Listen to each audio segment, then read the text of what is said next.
my whole entire life changed by getting in front of like-minded individuals. So, like I told you, like my history, I came from a sports background. Right. So everybody around me, they played sports. They were going in that direction, right?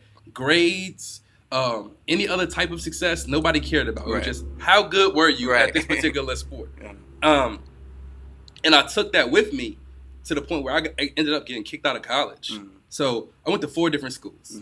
All right, my first school went to Allen University. I just left there. It was horrible. I just hated it. Shout out to Allen. Yeah, shout out to Allen University, right? Me personally, it wasn't for me, and it probably wasn't even a school. It probably was me, because I just felt like I probably wasn't ready for college at that time.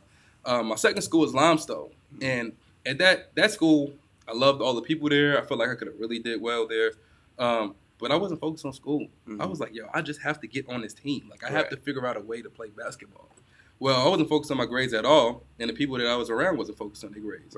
So you started to do the same things that they do, and I'll sleep through all my classes, right? And then I'll play basketball at night, all night. Well, they sent me a letter home. It was in December, right? When you get that little break. It's like, don't come back here, basically, right? I'm just paraphrasing, but you can't come back to the school. So when I switched up and I went to Clinton College out in Rock Hill, South Carolina, I was like, you know what? I'm going to do better. And I started to surround myself with different people, right? People that were sitting in the front of the class. I sat in the front of the class. So I changed everything about my perception of I used to always go in the back of the class, sit in the back, put my hood on, go to sleep sometimes if I wanted to. Now I'm sitting in the front of the class. It's a different environment in the front, right? It's different people in the front. So that's who I'm associating with now. And I started to get the best grades I ever got in my life. Went to Morris College, and then I started to join organizations, right? And when I started doing organizations, you get around another group of people, right? People that are looking to be leaders, looking to be successful outside of college.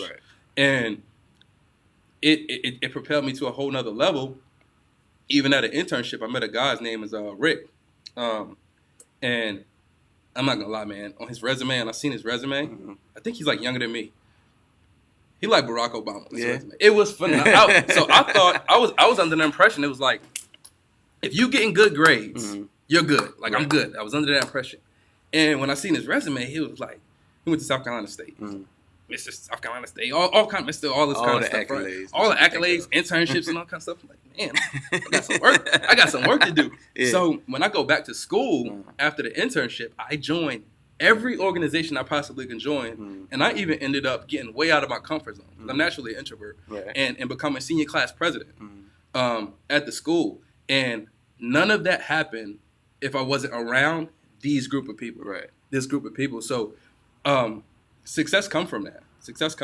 If you get around a group of millionaires, if it's 5 millionaires and you get around a group of them, you're going to be the 6. It just is what it is.